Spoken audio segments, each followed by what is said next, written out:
Hi, and welcome. Today's guest is Ruthie Zerai. In our conversation, we explore authenticity in a unique way. It's a way I haven't really heard many, if anybody, really talk about. In addition, Ruthie shares how grief and burnout have led to some really profound realizations for her and have completely shaped the way she moves in her business. And one of the reasons why is because she had to face all those preconceived ideas and conditionings about what it takes to be a professional, what it takes to have a successful business. I could relate to a lot of what she was sharing, but also saw some new opportunities for myself. Ruthie also encourages us to be diverse, to be more playful, to have a curious mind about where we can serve and the ways that we can show up just as our human selves to the work we do. Ruthie owns her own coaching and consulting business. She works with leaders and communities, really helping them access more self-leadership, helping them have the internal shifts that allow them to see new results in their work. She does a lot around success creation. She has her own podcast, which is amazing. You can go to the show notes to get links to all of her materials and ways to follow her, which I have a feeling you're going to want to after this conversation. So without further ado, here we go.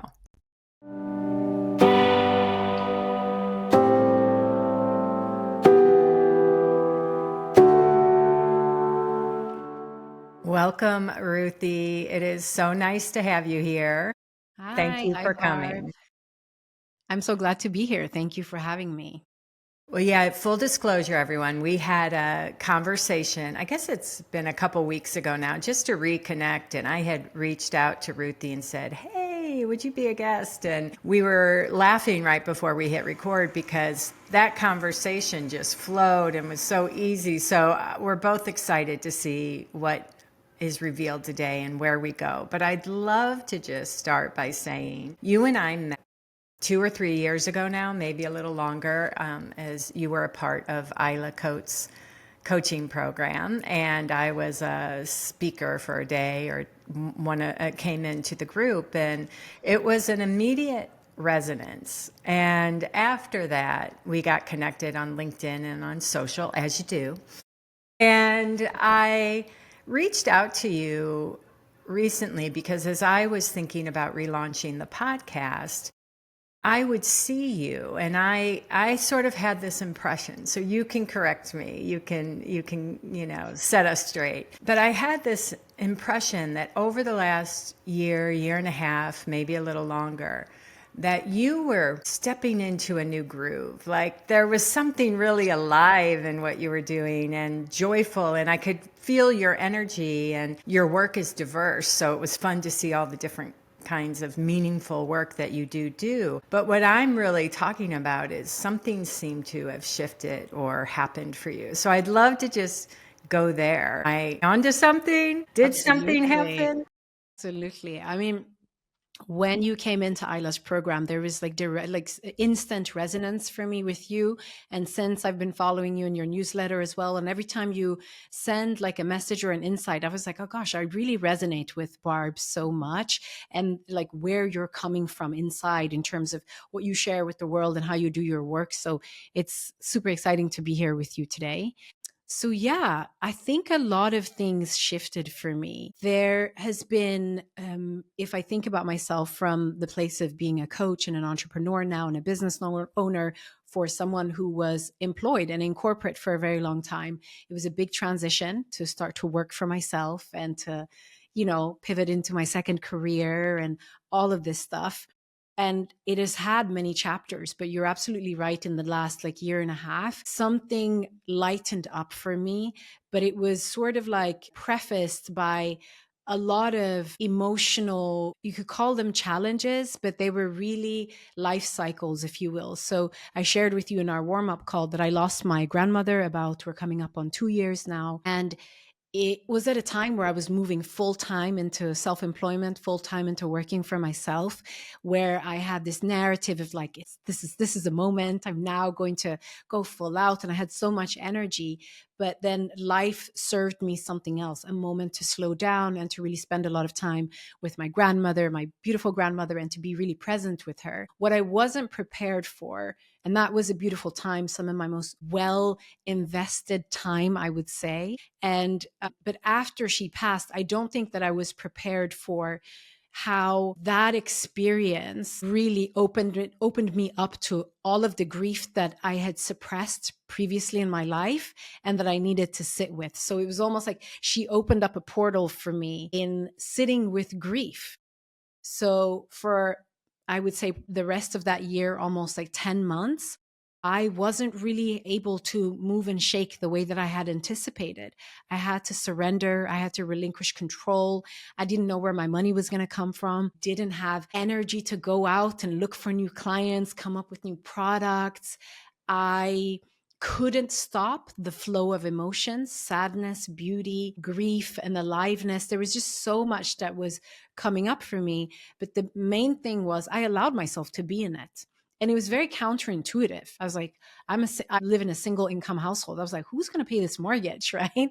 So my mind would have narratives like that. But then there was the surrender, which was to a part involuntarily because I was very tired. But there was also, I think, another part of me that was very calm at the same time, that kind of knew that in some shape or form, in some way, I was where I needed to be in my own personal evolution.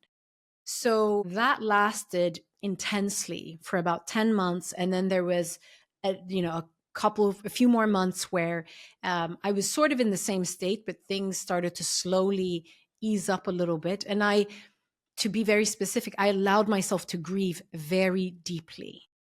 I allowed myself to feel the love, the pain, the loss, all of it, right? And after about a year, things just started to ease up and to feel a little bit lighter, little by little. And then I started to see that there was something in me that just wanted to play, just wanted to do what I want to do, that was ready to release these ideas of what it means to be a coach, what it means to be an entrepreneur, what it means to be a woman, a sister, a daughter, like a friend, like all of these things. And this playfulness was emerging. And I think it's that sense of playfulness that I have followed ever since. And specifically, the thing that has brought us together is that we do coaching amongst many other things that we do. And specifically in coaching, because I had this idea of what it meant to be meant to be a coach, or how to be a coach. And all of those things just started to ease up, and I started to have fun. And I was like, wow, my work can have so many different expressions, and it doesn't need to fit into a mold or a blueprint or to follow a specific narrative. So that is probably what you've been seeing on my social media, and the playfulness, and just allowing my work to live and come from an authentic place of wanting to serve, wanting to build community, wanting also to create a beautiful, secure life for myself. Yeah, I'll just stop there and see if. Yeah, so many great things I want to explore together. And the first is, I know when we're on the other side, it that experience of that 10-month period, the grief, but also then in addition, not feeling motivated. And like you said, wondering what's going on, how long is this going to last, and not being able to really do much other than surrender. I would love it. Like, what did that teach you or show you that's been valuable for you? That I don't need to be in control, and that in fact I'm not in control, and that I can let go and allow life to flow through me also, because there are so many layers and levels to this experience of life. And if we only hold on to what we can see, then we're missing a lot of things that are wanting to be woven into our lives, co-created, new beginnings. There's just so much. And I call them these subtle elements of life, right? And I've been someone that, as a daughter of African immigrants who fled war, I've always had this like drive. I'm going to make it. I need to achieve all these things, and upward mobility and securing safety. And I've done that for most part of my life, right? But it helped me realize that, like, hey, you can stop and relax for a bit. You can enjoy everything. You might think that everything is on you. And especially for me as a single woman, sometimes I have this narrative that everything is on me. But the truth is that there is support and there is help. And I don't need to hold things so tightly, and I don't need to know everything. So trust is really relinquishing my sense of control, and trusting is what I've been practicing a lot, which has been challenging, but also so rewarding. I'm sure you can relate. Absolutely. I went through a similar period a few years ago, and I remember just trying to sort it out, right? Like trying to figure out what's going on. Why is this happening? And things looked pretty constricted and slowed down. And like you, no matter how hard I tried, I just like couldn't make myself do something. And it was disconcerting. Like I started to have fears that am I depressed? Am I in a funk? Am I repeating some early childhood subconscious pattern? Like, what's happening here? And one day I was sitting on the couch and I had this realization, and I was, really like, no, what if like this is happening because something wants to evolve in you? Yes. Like something wants to be seen in a good way, right? Like not the scary way. And I realized in that moment, like you just said, I'm like, oh, I don't trust life. Yeah. I think that if I'm not doing and I'm not managing, that, it's not going to go well. And I could see that there was a opportunity and an invitation to say, wait a minute, it can't just be on our little personalities. Like we know there's so much happening that is outside of, we don't manufacture.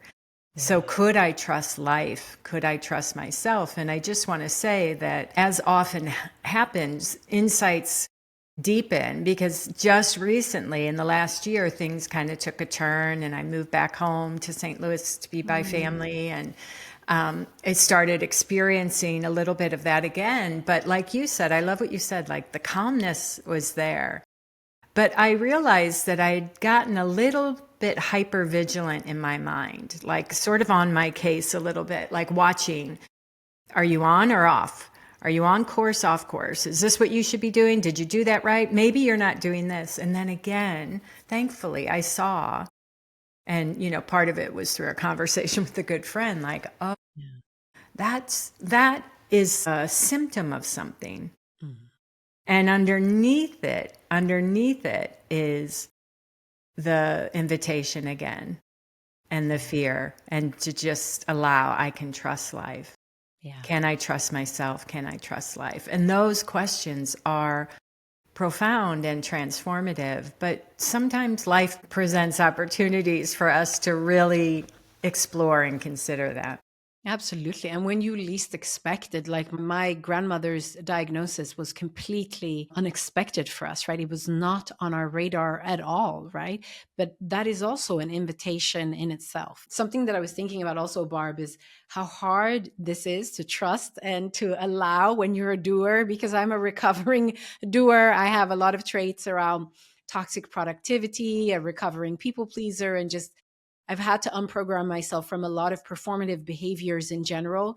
It's such a hard thing to do when you are a doer and when you're rewarded for it, when it gets you results. But the truth is that we're here to evolve and not just repeat, right? So that invitation to slow down, to step back, to see what's emerging can actually help us accelerate, but on so many different levels than just like producing an outcome. Yeah, I think that what you're speaking to right now is a really big game changer in many ways, is if we can get curious about this idea that it's our doing that makes everything happen, right? Such a big one, that one. Yeah. And what have you seen around that? I love the way you put it, the toxic piece of it, because it can really, and I know we aren't alone. And I know in business, there's this traditional sort of idea that, stress is a given. Working hard is the only way to get ahead. And if you don't do it, it won't get done. Like there's so many core old conditioned ideas about it. And it's so liberating to challenge those internally. And I'd just love to hear a little bit more from you.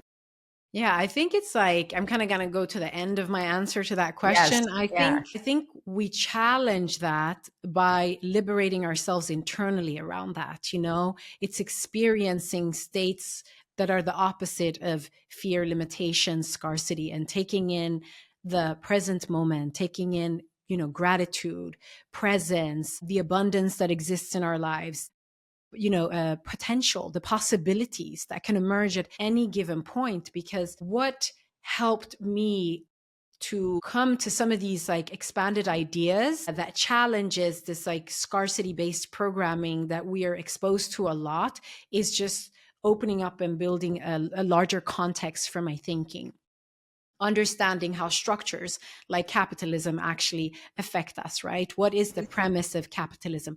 Work harder, produce more, rush to the top, right? And is that true? Is that the only way of thinking? Or are there other ways of thinking that could be more beneficial? The other thing has been also to map generationally. What have my ancestors been through? What travels between generation in terms of beliefs, but also what are some of the experiences and conditions that people in my ancestry have been through that I might be carrying, right? And that I get to reevaluate. It's like gender-based stuff. Like there's just so much. I'm a bicultural woman, so I flex between cultures. Like I'm Western and I feel I've worked mostly in American companies in my career. I lived in London, I grew up in Europe, but I'm also African. I'm a daughter of Eritrean immigrants. So it's like putting all of this together, I think has helped me understand where that stress comes from. And it doesn't only come from one place. And when we understand things, then we can actually start to shift them. And I wanted to pinpoint one experience actually in observing specifically when it comes to generational patterns is the women on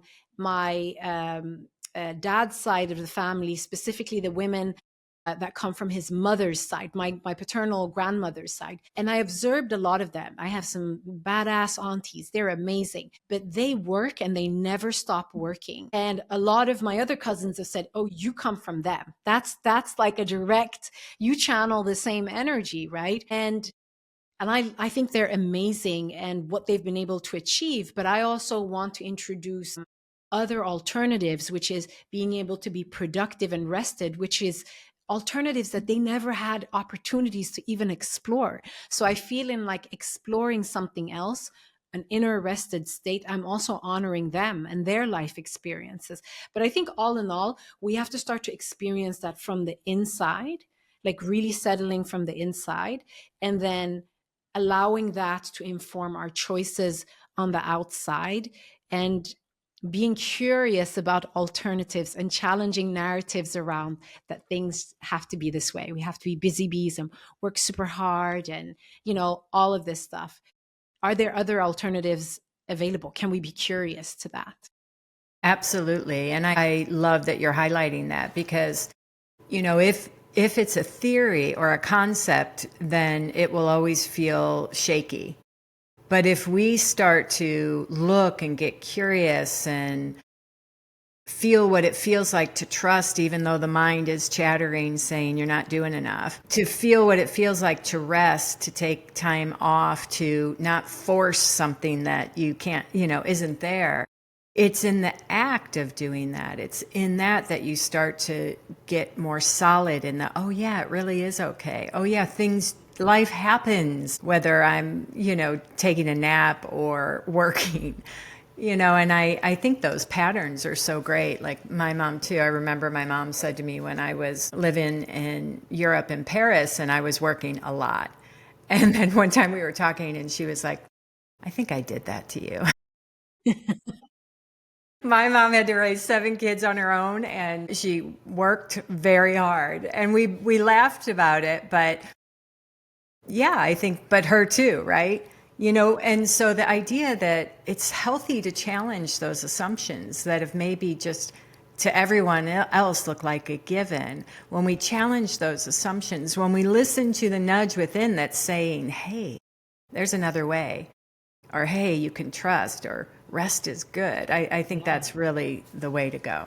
A solution is on its way. Like I said, when I was in that grief period, I genuinely didn't know where my money was going to come from. But somehow it came month by month, you know? Yeah. And here I am. So it's like, and it's obviously not saying to be irresponsible, but it's saying to trust. And I think from that place, a lot of things can become possible for us. Yeah, absolutely. The other thing I want to swing back to is you talked about play, and maybe that's a good, the opposite of work really hard, effort, and, play. And I'm curious, what does that mean to you? Like, what does that mean to you in business? What does that mean? You spoke around kind of following the play, I think is what you said. What does that mean? I think play for me means having diversity in my work and not just like showing up in one way, as a coach. It's just allowing my work to express in different ways that feel fun and playful and dynamic. So I have a podcast. I work business to consumer.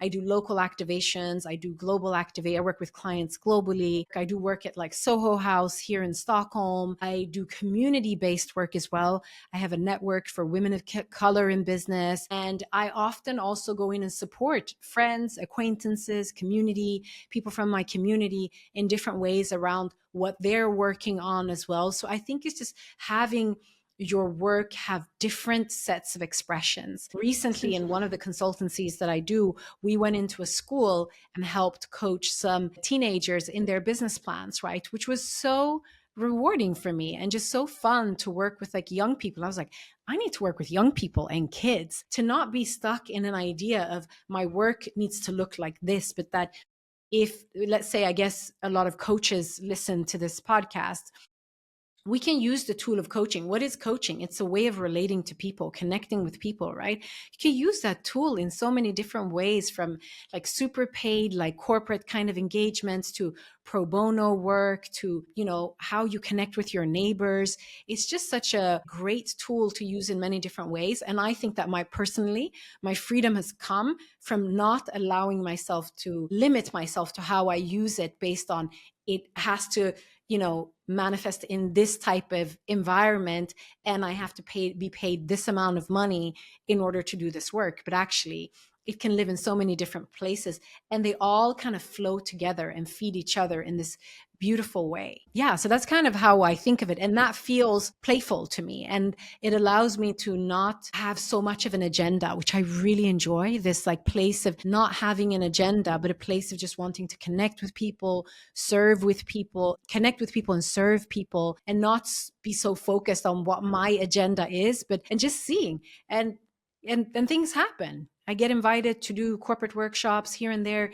still, and many things come to fruition still that benefit me financially without needing to be super focused on that. So that's kind of what playfulness feels to me. And then I would just want to add one more thing.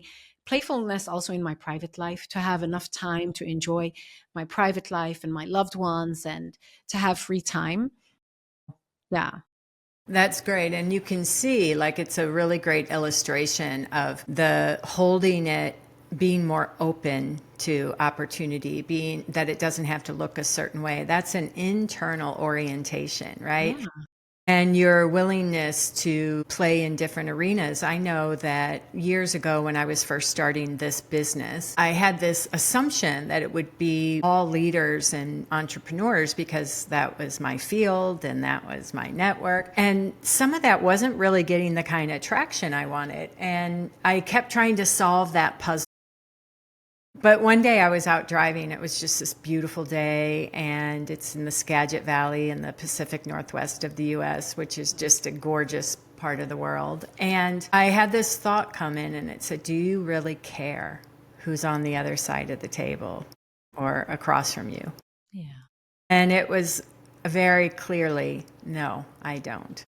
Exactly. And I could see that I was creating the sense of limitation or lack or not enough happening. And then as soon as I opened up, as soon as that shift happened within, I'm not exaggerating, within days, I was working with some teens, I was working with young adults, I worked with a father and his teenage daughter, and I worked with a school. Everything that was not in my sheet, my what it's all going to look like. But all those experiences were so rich, and they made me better at what I do. And to the point you just made, they filled me up, the energy of it, and all of it was for me, for the work, for others. And so I love the point of play with, don't get so rigidly locked into what you think your business is supposed to be or how you think you're supposed to be inside your business. Yeah. And does that feel playful to you? Yeah, I like the way you're talking about playful. Yes, and I've always loved variety. So I can relate to that as well. I think what happened is there was something about my business that looked like that required that no play there. Business is strategy and structure and form and following a path and sticking to it, formulas. So thankfully early on in my business, those ideas started to not make sense. And the opportunity to trust that there was something else at play other than me, the opportunity to see what was falling in my lap. And that's maybe like one of the things I saw is opportunity is state of mind. So in other words, in one state of mind, it looks dry, looks like nothing's happening. But in another state of mind, all is well. And there's opportunities just maybe right there that I didn't see. And I think that realization has helped me not take moments that look kind of scary or like I'm not getting anywhere. I don't respect it as much as I used to. Absolutely. What you just said, all is well, that mantra has helped me so much to sit still in moments where my mind is telling me that things are shaky or that things are chaotic or that things are unsafe and that I need to act, right? To just sit still. All is well. It's a prayer in a sense, it's a prayer. It's of gratitude. It's a way of saying thank you. And it is truly trusting. And it works out for me so well when I focus on that and I just settle and I say, all is well. And I really think practicing that inner state really allows, well, I should speak for myself.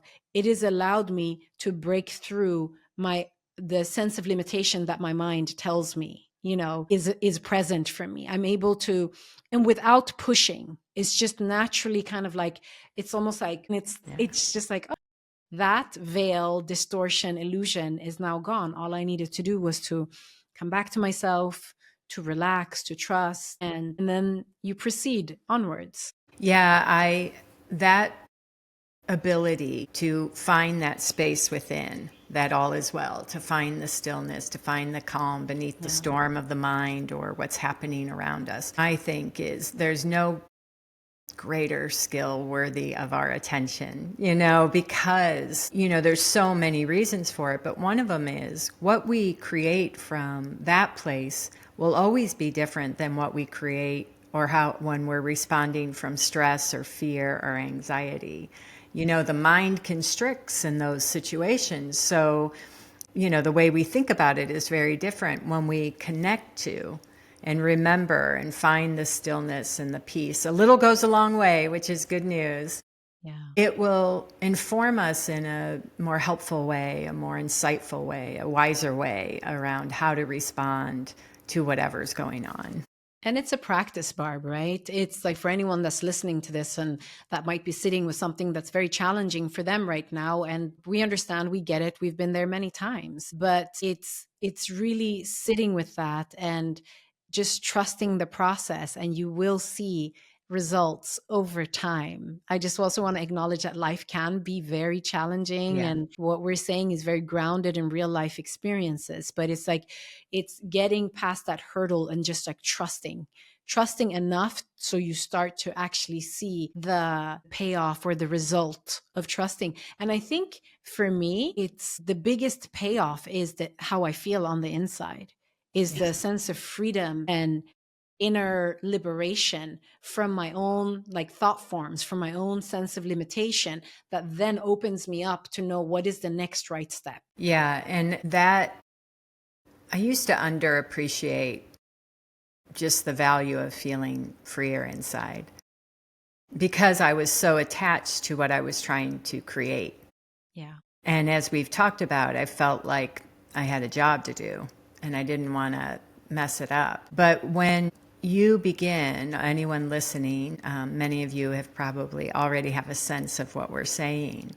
But when we develop a felt experiential knowing of that space within, it comes to our rescue, right? It's a place to fall into when we are confused or when life pulls the rug out from under you. And that ability to orient ourselves with love and compassion, like we all get afraid and sped up and all of the above. But that ability to know you're okay, all is well, no matter what, is has profound implications. Yeah, it's so game changing. Yeah, yeah. Ruthie, the other thing I would love to explore with you is you speak to this idea of authenticity. And I know that in the world, it can, over the last number of years in particular, it can sound kind of jargony and sound a little bit like coachy coach speak. Yeah.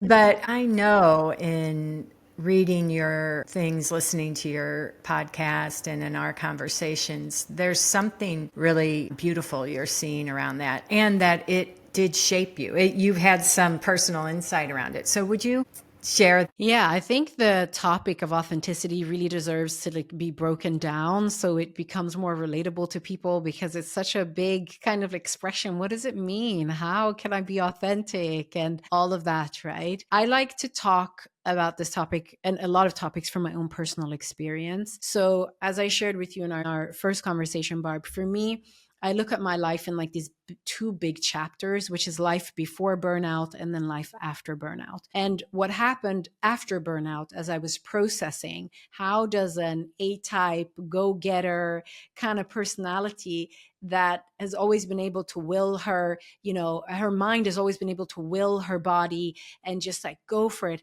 How do I get to a place where I can't even get out of bed, right? What has happened to me and what have I been suppressing for so long? And I think for me, the conclusion is, after coaching, therapy, taking an adult gap year, doing all of this stuff, right, and getting to know myself, is that I really had a lot of performative behaviors, a lot of people pleasing, over helping, over giving, seeking external validation, and just being tapped into how I was being rewarded and validated for the role that I held in different relationship dynamics and what I was able to achieve, right? But that meant that I didn't have a relationship with myself. So as much as my results were impressive, like master's degrees and like great corporate jobs and travel all over the world, and I might have looked like I was doing great, but the truth is I didn't have a relationship with myself. So it wasn't authentic. And often a lot of my yeses weren't really true yeses. I just thought that that's what you did. If someone asks for something, you just say yes, right? And we're not going to go into like how all of the reasons as to why we become people pleasing, but it's intrinsic. It's tied to our origin story and so on.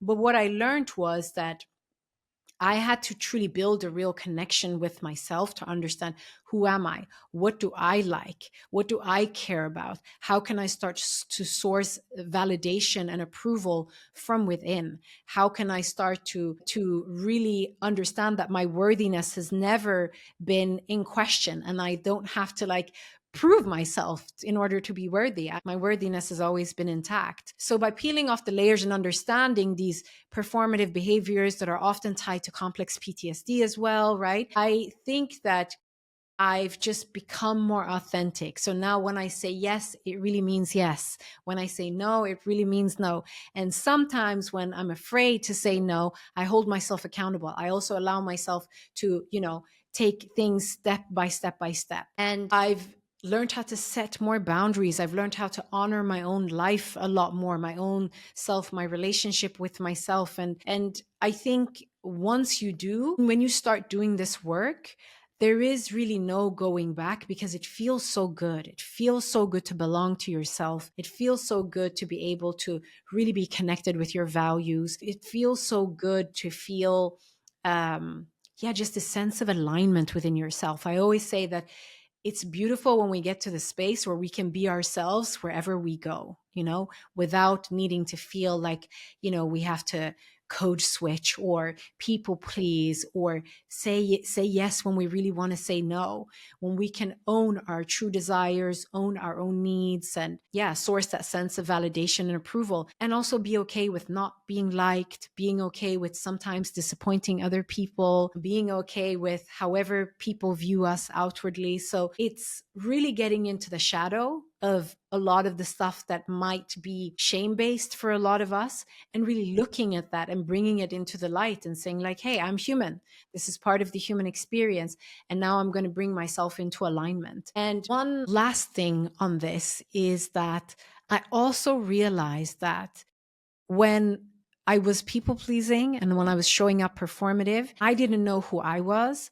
And the people in my life also didn't get to experience me. When I had that insight, it was really jarring to me. I was like, wait a minute, I want to fully experience myself, and I want other people to experience me, who I really am, without all these defense mechanisms and performative behaviors that often come from a place of just wanting to secure attachment. There's nothing wrong with it, right? But we can also secure that sense of attachment from within ourselves. That is at least my experience, and that's what I invite my coaching clients also to explore. Yeah, I really appreciate the relationship you're bringing together around authenticity is aligning to who we are, our truth, our, what's present for us. And I think authenticity is often referred to, like, people think about it in expression. I'm going to say what I think. There's all these kind of ideas, but really who we are and what's aligned for us varies and changes based on life, based on the moment. And so that anchor, I think, it's like, what's our point of reference? Is my point of reference that person and what they want, or is my point of reference listening to what's in alignment for me? What's my point of reference? I'm supposed to be on here. I'm supposed to be a certain way, so let me do that. Or is my point of reference, I'm just a little quieter in this moment? All those things that we innocently do to try and make other people comfortable or make ourselves feel like we can fit in, whatever it might be. The people pleasing, there's so much, but the simple sort of, what are we loyal to? What's our point of reference? What are we aligning with, us or, a fear thought about somebody else or a situation or some mistaken idea we have about how we're supposed to be. Absolutely. And as coaches that work very intimately and closely with people, I think that is what we should be focused on. Like, who are we being? Who are we being? Because people can feel it, they can sense it. And I think that's in itself is so important. It's more important than any marketing, any Facebook ads, or, any pitches. It's like, who am I being? Yeah. I think one of the most revolutionary moments in my own career was when I realized in my sincere desire to want to serve, I had a lot of ideas about what it meant to be a good coach, a good consultant, a good leader, a professional, to be a businesswoman, to be a collaborator. And while all those ideas could potentially serve at some point, they were getting in the way of my authenticity, and letting those fall away and not trying to bring all of that to my work. What happens is you start having these really human to human, soul to soul conversations with the CEOs, with other coaches, with humans, and that has led to so much more fulfillment and aliveness and richness in my work, is when I'm like, oh yeah, no, I don't have to anything other than who I am and human to human in our work. And that's when you find the right clients, the clients that you're supposed to work with, the right people, the right romantic partners, like your chosen people, friends, across your life. That's when you find your people, your tribe, essentially. And I think when you do that, then work and life starts to feel more playful, you know? Yeah. Yeah. Well, I have loved everywhere we've gone. And I just want to ask, is there anything that is present for you in this moment? Knowing again that our work and our lives are enriched by the relationship we have with our own self, with that internal landscape and the knowing of who we are, beyond the personality, beyond all that. And I would love to just give you an opportunity, Ruthie, to see if there's anything present for you or that you would like to share. Yeah, it's such a great and important question, Barb. The first thing I would say is it's important that we give ourselves time to explore that space because we're constantly in evolution and in growth. We're constantly stepping into new versions of ourselves. And it's so important for us to allow space for that, right? And it's really an allowing. There's not so much doing, it's observing and allowing as like new spaces open up for us in our self-development, personal development, spiritual development, and so on. But to have space allocated and time. So for me, what that looks like is I'm a very extroverted introvert. So I need to have a lot of time also for myself to balance out a lot of the extroverted time and work that I do. So I'm quite boundaried around my own time because that's where I know that this space is like happening, the downloads, the insights, the upgrades, call it whatever you want to, but the evolution. So it's important to have quiet space for that. And then I think it's also one thing that has really helped me as well is really putting at the center of my life experience, my business building, all of it is that I get to feel really good. Like it's like really reclaiming this idea of life can feel really good. Business building can feel really good. Like evolving and growing can feel really good, right? And that me feeling good and all of the things that I'm involved in, relationships, business, community building, that's important.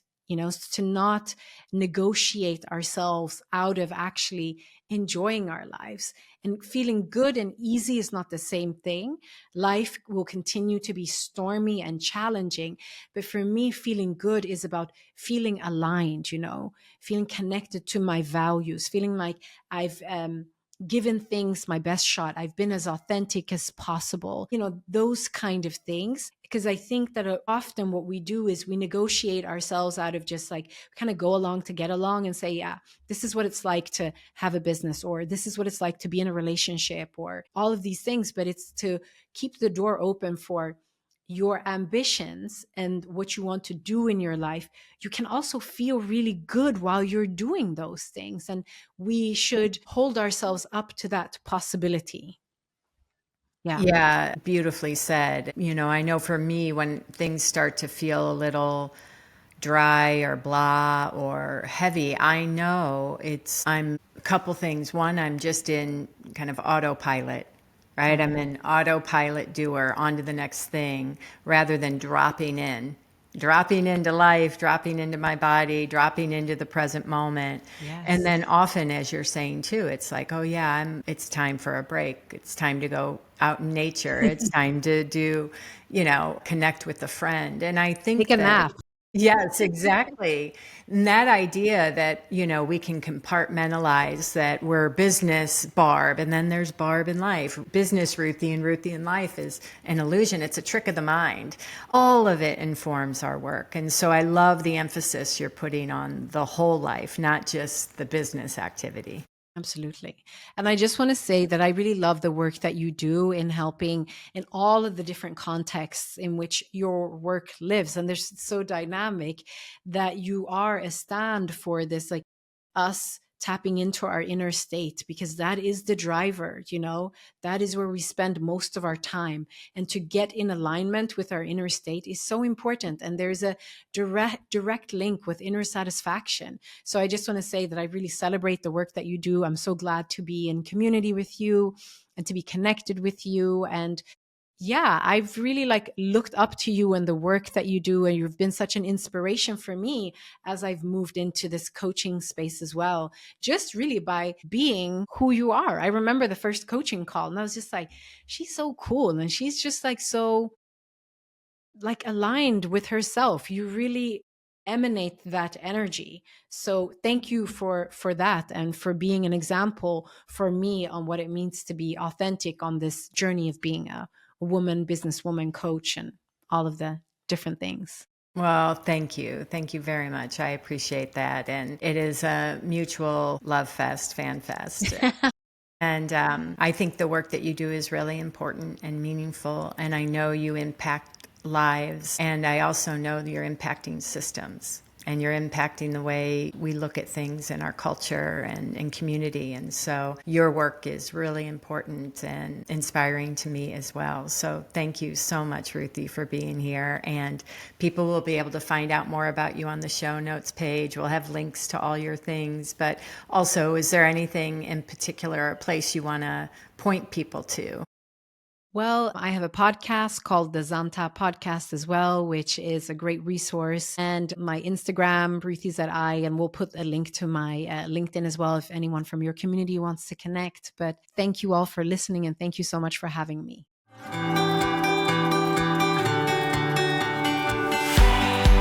Welcome to the Interverse of Business and Life podcast. I'm your host, Barbara Patterson. This podcast explores the powerful connection between our inner world and how we show up in the world. We'll delve into the intersection of business, spirituality, consciousness, and personal growth. Through conversations with thought leaders, change makers, authors, and everyday humans, you'll hear real stories of transformation, aha moments, and the wake-up calls that ignited profound change. My hope is that this is not another business as usual podcast, but that these conversations spark moments of resonance, insight, and inspiration, and open you up to new possibilities for your work and life. So let's dive in together and experience the rich, multidimensional interverse within.